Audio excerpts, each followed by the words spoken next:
Уважаемые участники судебного заседания, мы выслушали позиции сторон, пояснения представителей государственных органов, привлеченных по данному делу в качестве третьих лиц. На этом исследование материалов по делу Арыкова, Алмазбекова и Куатбекова считается оконченным. Предоставляется право заключительная речь. Пожалуйста, Тулякан Асаналиевна, пройдите к трибуне. Вам предоставляется право заключительной речи.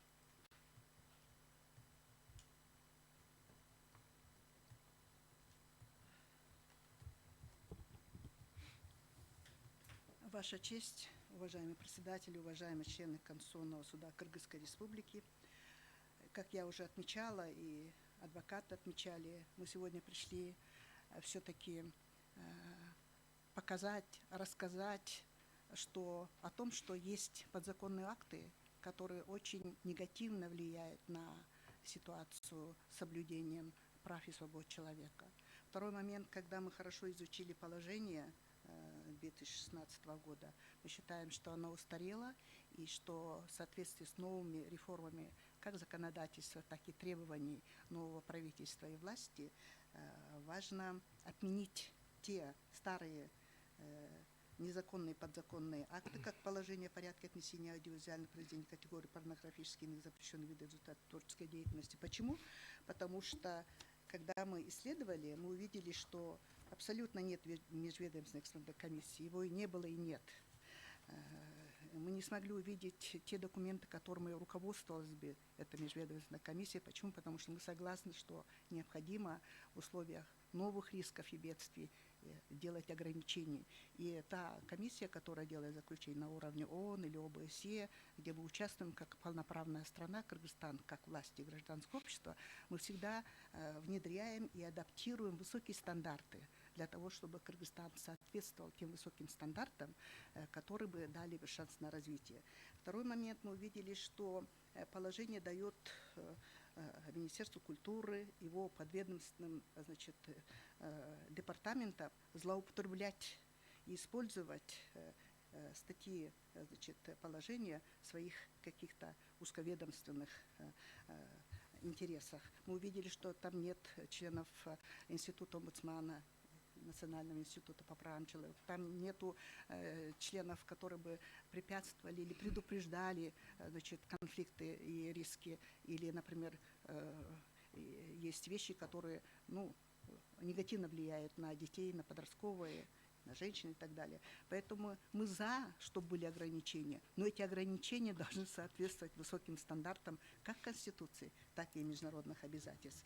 Поэтому мы считаем, что оно устарело, его необходимо отменить. И статья закона Кыргызской Республики о государственной поддержке кинематографии Кыргызской Республики, статья 6, 5 и 6, она увидели, и мы на практике убеждены, что дублируют деятельность как Генеральная прокуратура, которая должна осуществлять надзор за законностью действий. И второй момент, мы увидели, что эти статьи дают избирательно подходить Института Министерства культуры и злоупотреблять своим положением, что противоречит Конституции Кыргызской Республики, потому что здесь говорится о том, что государственная структура должна работать на все общество, а не давать шанс какой-то определенной группе злоупотреблять. Поэтому здесь тоже мы очень заинтересованы в том, чтобы предупреждать и заниматься профилактикой нарушений и рисков и бедствий. Поэтому очень важно здесь упор делать на образовательные программы, упор делать на поддержку творческих инициатив и упор делать на партнерство той же Министерства культуры с теми творческими группами, которые развивают искусство поддержки прав и свобод человека в Кыргызстане в это транзитное время. Поэтому мы увидели, что Министерство культуры, увидели, что Министерство юстиции, представители Югорку Кенеш, они пока руководствуются старыми нормами, старыми документами, хотя сегодня новый Кыргызстан и приоритеты кыргызской власти, они направлены на развитие как независимого суда, в том числе Конституционного суда, хотя есть изменения, но в том числе о том, чтобы ни одна часть государственных институтов не злоупотребляла властью. Поэтому мы очень заинтересованы, чтобы Министерство культуры занималось своими функциями. Именно творчеством, именно сохранностью, обеспечением прав и свобод человека и поддерживало инициативы как граждан, так и творческих групп. Поэтому это не только касается статуса и нарушений одной организации, это касается очень многих людей, в том числе участников фестивалей, зрителей. Именно зрители получают достоверную информацию. Именно зрители там на платформе открыто обсуждают вместе с властью. Поэтому вот эти ограничения, они препятствуют и нарушают права и свободы человека в Кыргызстане. Поэтому я бы очень хотела бы, чтобы сегодня мы очень внимательно понимали суть наших обращений. Почему? Потому что можно терпеть, можно вот приказом ограничиться, что кого-то там уволили или там наказали. Речь не об этом. Мы тоже бы этого не хотели, потому что Министерство культуры для нас очень дорого. Это же культура же, это образование, это то, что дает нам вдохновение и творчество. Поэтому мы бы очень хотели, чтобы Министерство культуры занималось своим статусом, своим, значит, развитием и в соответствии с законом Кыргызской республики именно поддерживала права и свободу человека, как здесь вот написано, осуществление прав и свобод граждан, создание и использование произведений киноискусства. Поэтому мы считаем, что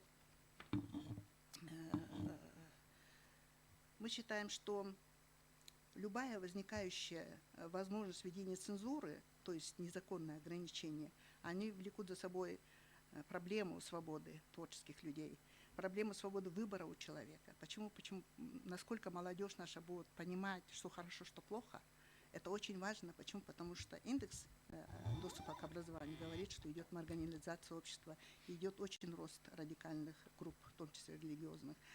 И мы считаем неприемлемым введение цензуры на законодательном уровне. Это как старая советская традиция, да, что вот я разрешу это смотреть, это не разрешу.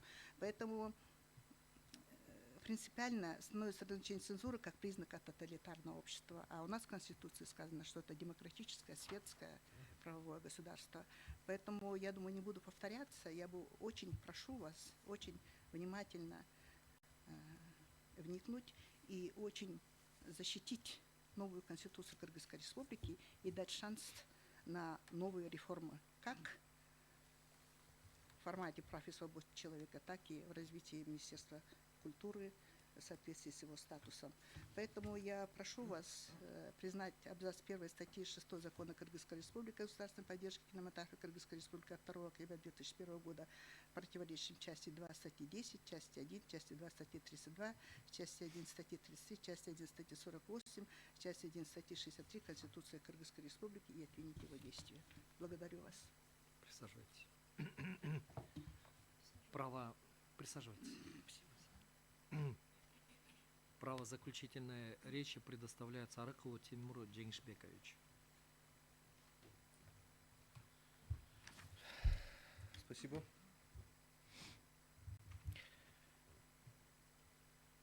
В соответствии с частью 2 статьи 10 Конституции Кыргызской Республики цензура в Кыргызской Республике не допускается. Эта норма является императивной нормой. После вот вашего вопроса, уважаемый председатель, да, вот относительно, что смущает в оспариваемых нормах, нас смущает в первую очередь это возможность, которая допускает закон о господдержке кинематографии, осуществлять цензуру. Она делает оговорку. Можно осуществлять цензуру? Можно. Употребляется конкретный термин цензура. Мы должны сегодня уяснить, разъяснить и понять для себя, что цензура может осуществляться в практическом смысле только как превентивная мера по недопущению распространения на территории Кыргызстана какой-либо информации. Каким образом? Вот цензура, да? Цензура не допускается. Мы не говорим только об фильмах, об аудиовизуальных произведениях. Мы говорим о распространении информации, которая может быть выражена в различных формах. К примеру, это, если отойти от закона, который мы сегодня обсуждаем, допустим, информация, которая содержится на бумажных носителях, это книги. У нас тысячи книг распродаются в книжных магазинах, на других прилавках. Эти носители информации, как книги, должны, получается, аналогичным образом проходить через предварительную превентивную цензуру, чтобы, не дай бог, не допустить распространения на территории Кыргызстана какой-то негативной информации. Любые носители должны проходить через цензуру. Если все носители информации в различных формах не пройдут эту саму цензуру, значит, это уже мы можем реагировать, государственные органы, только по факту совершения каких-то действий, то есть в соответствии с уголовным законодательством, процессуальным законодательством. И мы можем обратить наше внимание на практику, которая имела место в таких авторитарных странах и тоталитарных странах в нашей истории человечества, когда на тех или иных формах распространения информации, в том числе, допустим, книг или видеофильмов, ставился штамп «допущенной цензурой». То есть, что значит цензура? Допущено, то есть разрешено. Мы говорим, что должны, чтобы перед тем, как распространять информацию, мы должны получить это разрешение. И сегодня мы являемся свидетелями того, что нормативная правовая база вот подведена к этому относительно аудиовизуальных произведений. Закон о господдержке кинематографии делает некую оговорку, которая противоречит Конституции. Цензура не допускается, но вот и вот, пожалуйста, и пошло-поехало. И далее Комитет министров, правительство принимает положение, которое, соответственно, исходит из этой логики, что все аудиовизуальные произведения перед тем, как должны быть распространяться на территории Кыргызстана, должны пройти через эту цензуру и получить некий штамп, что со стороны цензуры и государственного органов власти получено разрешение это аудиовизуальное произведение распространять на территории Кыргызстана.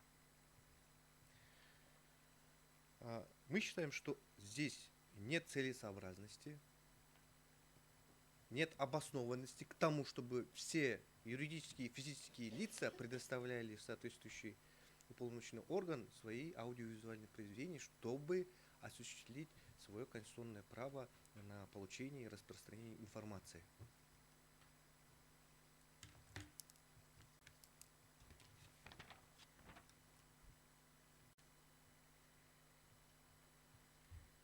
Еще раз хочу уточнить, что цензура – это механизм, который должен реализоваться до распространения информации. А институт ответственности за распространение какой-то негативной, запрещенной информации – это уже должен в демократическом правовом государстве регулироваться уголовным и процессуальным законодательством. И, к сожалению, для себя я отмечу, что и хотел высказать свое мнение, то, что вот этот механизм цензуры, сама цензура предполагает, что государство считает, что вот недостаточно в уголовном законодательстве указать, что вот эти действия ты не должен совершать, они уголовно наказуемые. Ну, мало того, что там тебе говорят, эй, вот это не совершай, вот это не делай. Мало того, до того, как ты хочешь показать фильм, ты, оказывается, недостаточно адекватный, ты должен пройти через экспертизу государственного органа, и потом посчитаем и посмотрим, да, ну тогда хорошо, показывай. Значит, государство не доверяет. Здесь и присутствует такой, как сказать, принцип недоверия к нашим гражданам, осознанности, законопослушности, дееспособности. Получается, мы не доверяем своим гражданам, и ты говоришь, уважаемый, ты вначале покажи, а может у тебя что-то такое. И только после этого ты можешь показывать и распространять свои произведения на каких-то мероприятиях в том числе. И на мероприятиях частного характера, если понимать, следовать положению, которое утверждено постановлением правительства. И мы сегодня, все же, обращаясь к уважаемому составу судьям Конституционного суда, перед вами стоит все-таки вопрос, допускается цензура или нет. Опять-таки акцентирую внимание на то, что здесь в законе употребляется термин «цензура». И говорю, в случае, я считаю, что законодатель должен пересмотреть эту норму, употребить другие термины, понятия, дать понятийный аппарат, определить механизм и процедуру ограничения какого-то другого, но не цензуры.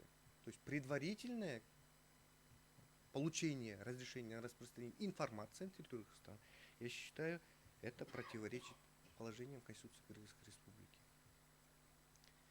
Прошу удовлетворить наше ходатайство. Спасибо. Присаживайтесь. Право заключительной речи предоставляется Алмазбекову Тилеку Алмазбековичу. Спасибо, уважаемый председатель, уважаемые судьи Конституционного суда. Заслушав тут информацию от уважаемого представителя Министерства культуры,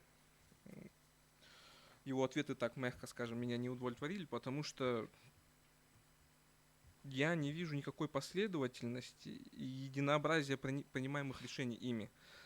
Потому как, когда я задавал вопрос, он отвечает мне, что да, есть определенный порог, который не переходит, то есть имеется в виду насилие и жестокости понятия. И он ссылается на закон, подзаконные акты. Я посмотрел, там же тоже нет никакого определения нормы допустимого тоже. Какая может быть норма допустимости насилия и жестокости? Я вот, во-первых, этого не понимаю, а во-вторых, зарубежные фильмы пачками выпускают такие фильмы, и они пачками допускаются в прокат. Но они утверждают по-другому, что есть комиссия экспертная, которая же, опять же, он сам это утверждает, что они уже злоупотребили должностными полномочиями. И исходя из этого, я считаю, что чрезмерное усиление государственного контроля за информационным пространством в целом создаст условия для злоупотреблений отдельными должностными лицами в целях использования предоставленных полномочий в целях борьбы с критикой государства и действий его должностных лиц. Отсутствие цензуры способствует естественному процессу формирования убеждений человека в соответствии с моральными и духовными ценностями семьи, этническими и религиозными традициями народа, общими принципами государственной правовой и культурной политики. Напротив, идеологический диктат со стороны государства делает невозможным свободное интеллектуальное и нравственное взросление личности.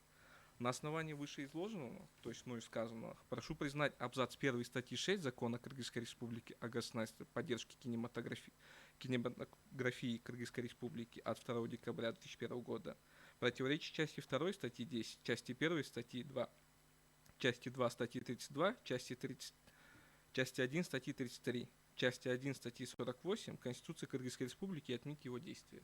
Спасибо. Присаживайтесь. Право заключительной речи предоставляется представителю Джовуркенши Сырану Самату Хуштубековичу. Спасибо. Я хочу отметить, что понимание цензуры как хорошее или плохо зависит от содержания и точки зрения. В некоторых случаях цензура может быть необходимой для защиты общества. Это может предотвратить распространение вредных, ложных или неприемлемых взглядов. Но иногда цензуру воспринимают как нарушение свободы выражения и доступа к информации. Государственные органы власти должны контролировать и ограничивать информацию, которая призывает к насильственному изменению существующего конституционного строя, нарушению суверенитета и территориальной целостности государства, к пропаганде войны, насилия, жестокости, к разжижению национальной, этнической, расовой, социальной, религиозной вражды, к национальной или сословной исключительности и фильм цен порнографические содержания. На основании изложенного ходатайство Алмазбекова, Хуатбекова, Арыкова о проекте конституционности часть 2 статьи 5 и 1 абзаца статьи 6 закона Кыргызской Республики государственной поддержки кинематографии Кыргызской Республики оставить без удовлетворения, поскольку он не является противоречием части 2 статьи 10, частям 1 2 статьи 32, части 1 статьи 33, частям 1 2 статьи 48, части 1 статьи 63 Конституции Кыргызской Республики. И еще хочу отметить, что согласно регламенту Жогорку Кенеша, контроль исполнения законов решений Жогорку Кенеша осуществляется комитетами Жогорку Кенеш с учетом самостоятельной независимости и через руководство мы обращаем комитет и мы посмотрим восполнение закона о государственной поддержке вот этой закона, да? Спасибо. Уважаемые участники судебного заседания, на этом рассмотрение дела по обращению Арыкова Тимура Джейншпековича, представляющего интересы общественного объединения «Правозащитное движение Бердюйно Кыргызстан», Алмазбекова Тилека Алмазбековича, Куатбекова Кутмана Бахтыбековича о проверке конституционности нормативного положения части 2 статьи 5, выраженного словами «за исключением случаев, предусмотренных статьей 6 настоящего закона» и статьи 6 закона Кыргызской Республики о государственной поддержке кинематографии Кыргызской Республики в связи с обращением считается оконченным. Суд удаляется в совещательную комнату для принятия решения. Прошу всех встать.